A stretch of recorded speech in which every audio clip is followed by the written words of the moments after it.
Josh Lowe, first things first. 2 rebels without a cause right now. Well, we got a cause. Yeah, we got a cause. Wahoo. Yeah, save the chief. Long live the chief. Keep the chief, right? Yes, long live the chief. Okay, so we're at the Perrysburg. You and I were both slated to go to St. Paris Graham, St. Edwards today. I got it set up with Gus Seiko. I was in, right? Yeah, the try. The try. And Mile and Edison out. It was me 1, 2, 30, and 4. Ed's Graham was at 4. Graham pulls out, leaving a single duel with Ed's and Mile and Edison at 1, which is going to be Ed's going to win double-digit matches.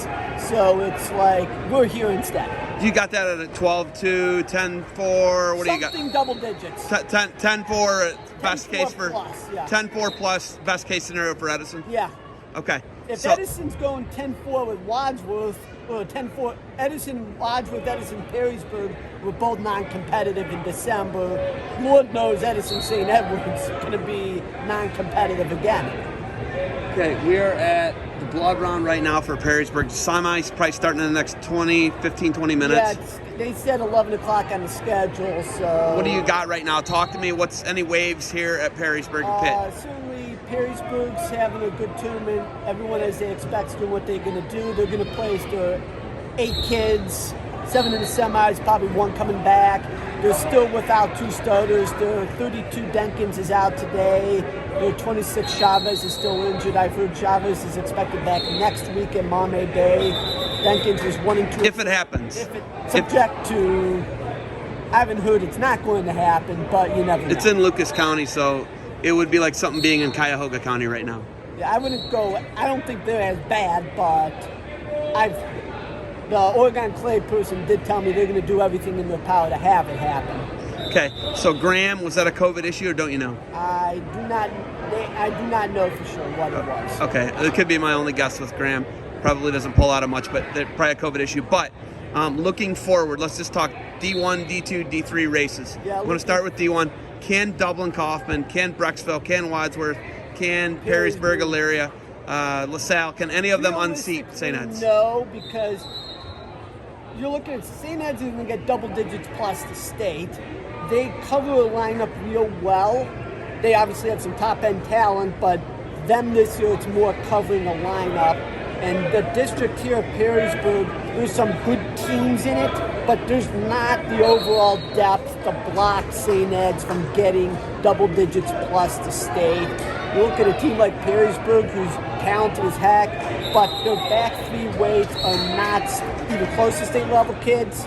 And then they got maybe a hole or 2 down low, so their ceiling, I'd say, is about 8 and 9. Dublin Kaufman's got 8 really good kids. They're in the central district, so maybe they steal another kid or 2.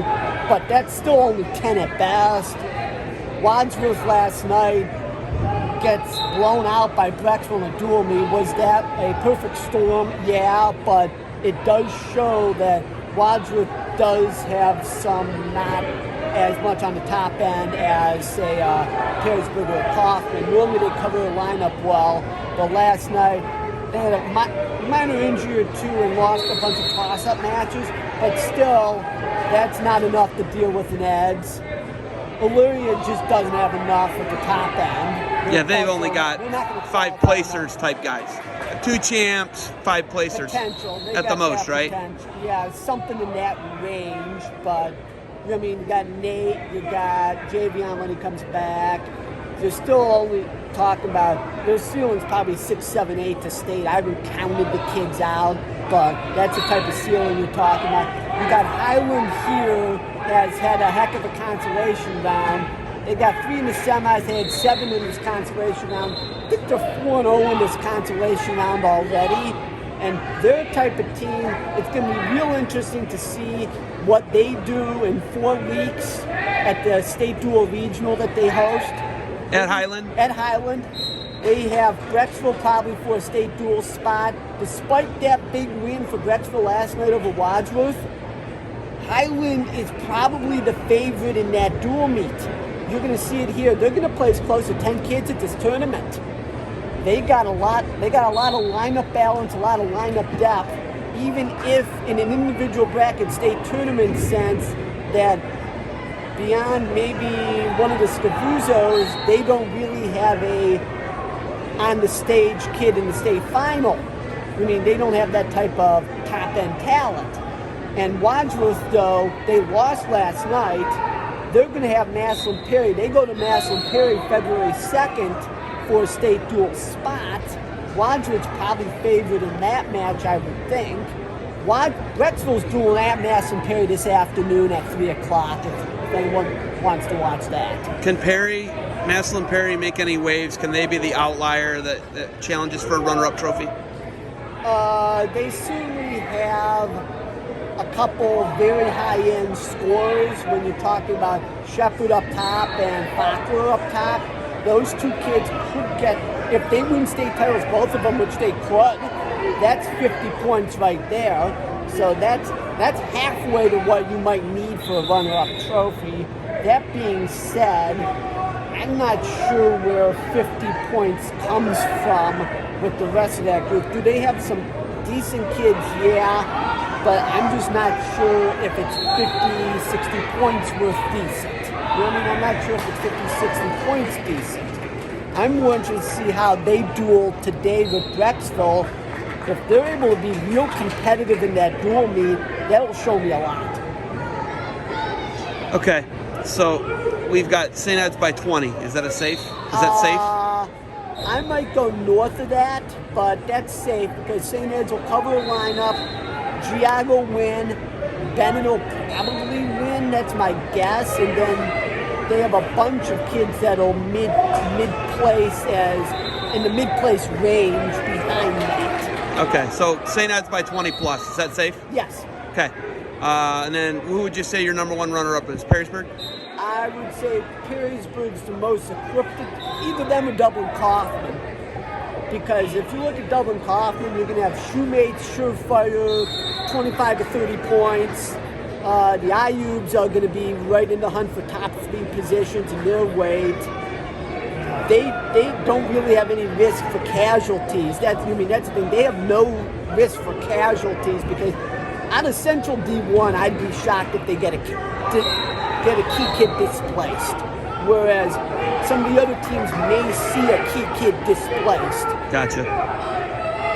Yeah, like a Denkins or someone like that if there's an injury issue or something like that for Perrysburg. Yeah, if you're talking, not necessarily an injury, but... Not qualify. Yeah, just because of congestion in a district. Yeah, it's tough because it's a tough weight. Yeah, I haven't counted the kids yet, but it could end up being a tough weight. Okay, so just real quick, D2, D3. I'm not going to have you do a breakdown like that because it's a one-pony race in my opinion in both. Yes, it is. So Graham by 40?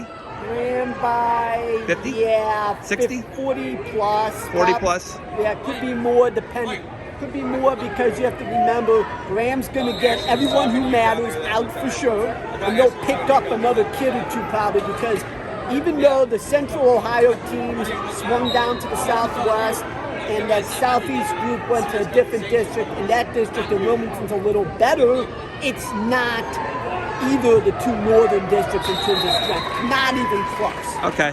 So Graham by 40 plus to be safe. Okay. D3, Legacy by 30?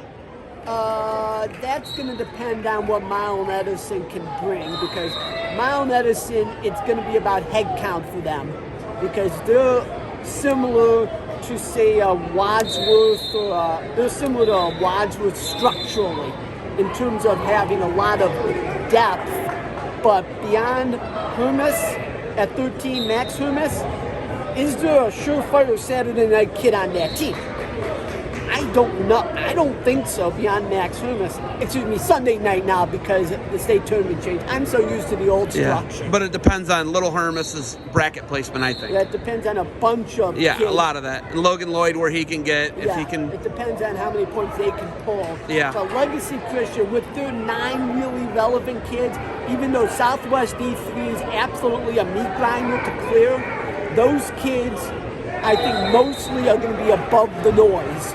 Their kids, those kids' presence creates the noise for the rest of the spots. What do you see? Here's my main question. Could it be like last year where they win by 7.5 points? where Legacy beats Edison by 7.5 points. I don't see it being that close. Okay, so let's go 10 plus Legacy. Is that safe? Yes. Okay. Could be 20-ish. Okay. I like it. I don't like it. I want Edison to win. I'm a Northwest Ohio guy. I'm an SBC guy, but Legacy earned it, so good for them. We're operating in reality. Yeah. Okay, we got semis coming up. You got anything else for me? Not right now, but next week, hopefully, I'll be at Maumee Bay at least on Friday, and then probably follow Ed's up to Super Duels at DCC. Probably Ed's DCC, Ed's Davison. Really interesting duels, both of those. Okay. I don't know if I've ever given you this, and I don't know if you're going to use it, but there's some defense soap for Josh Lowe. Defend what you've built. Keep giving the analysis. Thank you for the time. Enjoy the wrestling today. Have a good day, Zeb. Thank you.